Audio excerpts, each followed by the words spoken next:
Alors bonjour, aujourd'hui nous sommes le jour après la petite vidéo que je vous ai fait d'introduction sur, sur la BX Sport.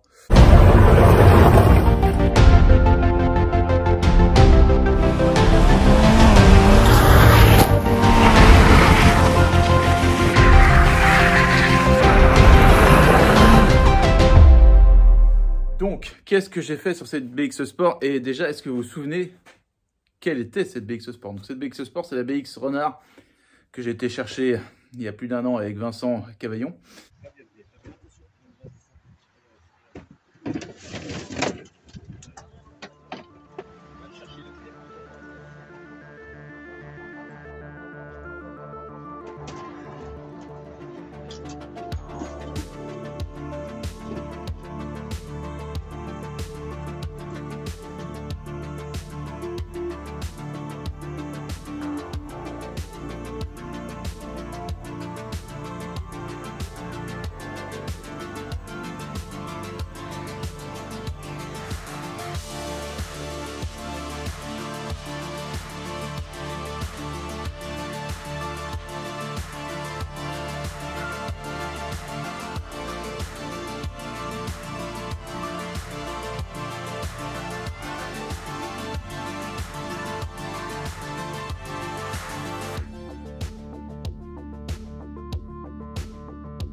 Après 20 ans que je connais cette petite fine, elle va être sauvée et retrouver nos belles routes de France. Merci à toi Fabien.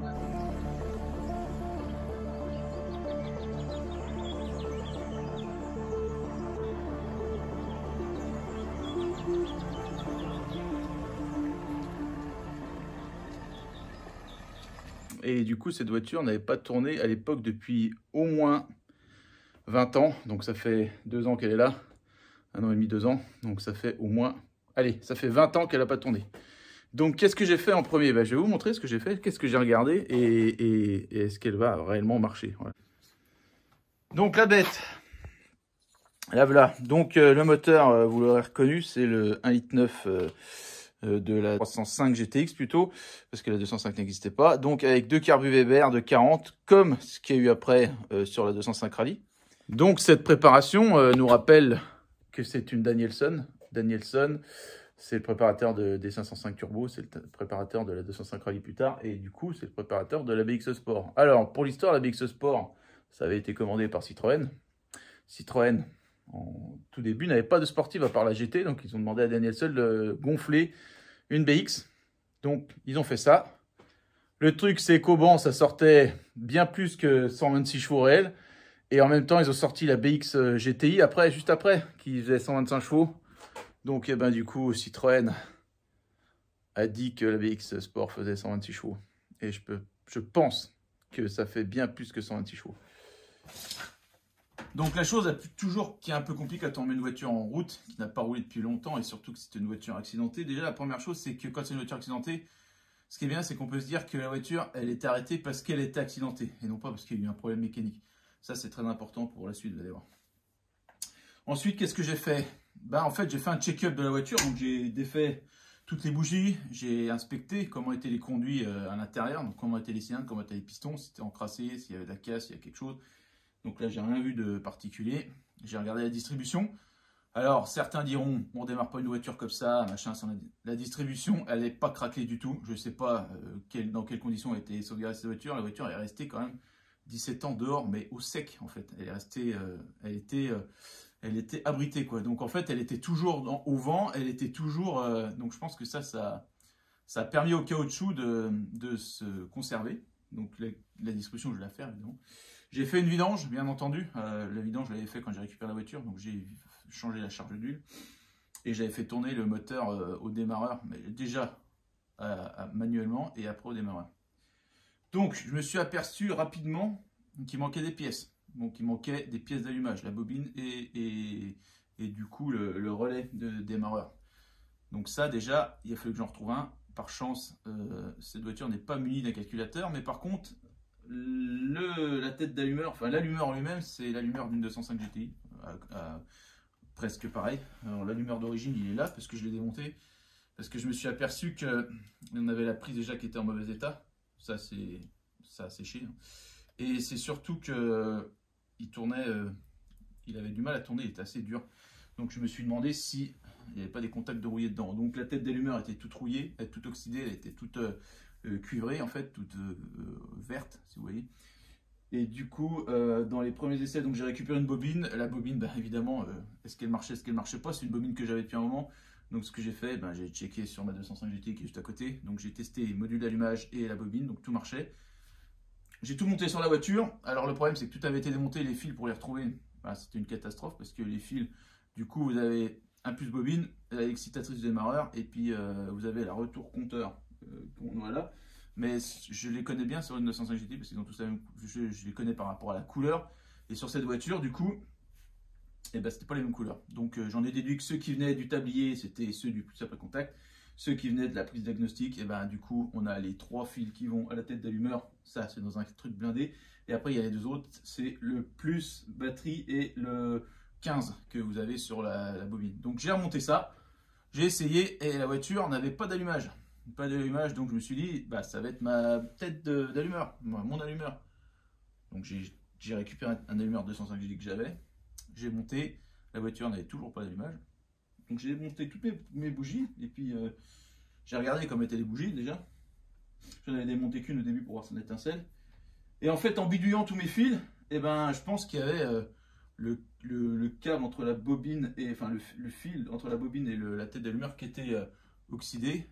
Et du coup, en faisant démarrer la voiture par là, en fait, j'avais enlevé l'excitatrice du démarreur et avec 2 tournevis l'un dans l'autre, eh ben, je faisais contact et la voiture du coup tournait, le moteur tournait, pas le moteur, mais enfin le moteur tournait mais ne démarrait pas. Et d'un seul coup, je me suis aperçu que j'avais des étincelles à toutes les bougies. Donc du coup, la bidouille que j'ai fait là, c'était très bien, ça a marché. Donc maintenant, on en arrive au point d'hier. Hier, j'ai testé avec du nettoyant fin, enfin un truc un peu explosif pour voir si ça démarrait. La voiture a toussé. Aujourd'hui, j'ai ça. J'ai changé. Alors beaucoup vont me dire, ouais, les carbus, elle va jamais redémarrer. Je sais pas, on va voir. La voiture à 116 000 km avait toujours été entretenue et n'avait pas été bidouillée. Donc la boîte à air et la boîte à air d'origine.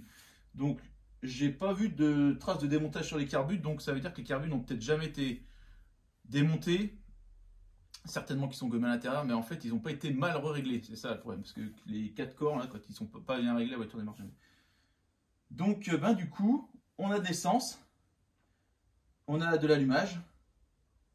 On a fait péter hier. J'ai pas de refroidissement. Il fait pas bien chaud et je vais pas la faire tourner 15 ans. Et ce que je vais faire, c'est que je vais essayer de la démarrer depuis l'intérieur. Donc on se retrouve tout à l'heure.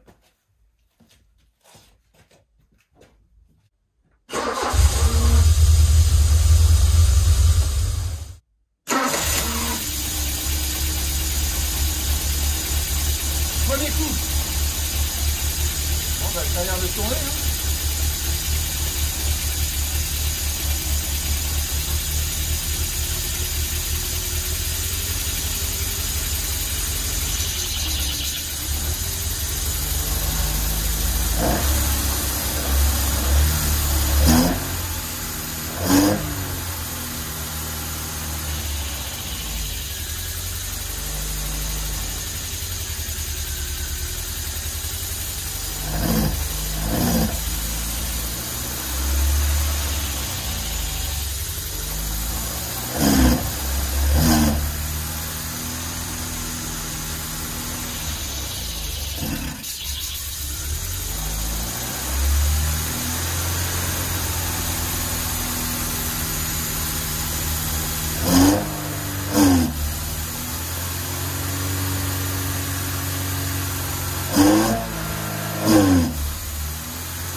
Bon bah résultat des courses, ça marche.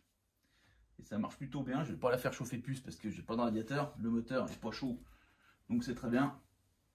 mais c'est plutôt une très très bonne nouvelle tout ça. Bon, je pense qu'on peut considérer l'opération comme réussie. La prochaine étape, ça va être de s'occuper de toute cette face avant là. Donc je pense que la meilleure des solutions, ça va être de sortir la mécanique. De toute façon, je vais bien regarder comment sont tous les, on va dire, déjà l'embrayage, je sais pas comment il est. Il va falloir que je regarde toutes les araignées du moteur de la BX parce que je pense que tout est mort. Et puis les joints spi, donc il y a deux solutions. C'est soit je la restaure ici et je me fais chier ici, soit je la ramène au garage, j'ai le pont. Donc à voir, je sais pas. Je vais peut-être faire un montage à blanc, faire le nécessaire niveau mécanique pour qu'elle monte et qu'elle descende et qu'elle roule. Et après la faire là-bas ou je sais pas. Ça sera à suivre, mais la BX Renard a démarré, elle a démarré après 20 ans, donc c'est quand même une super chose. Allez, à plus.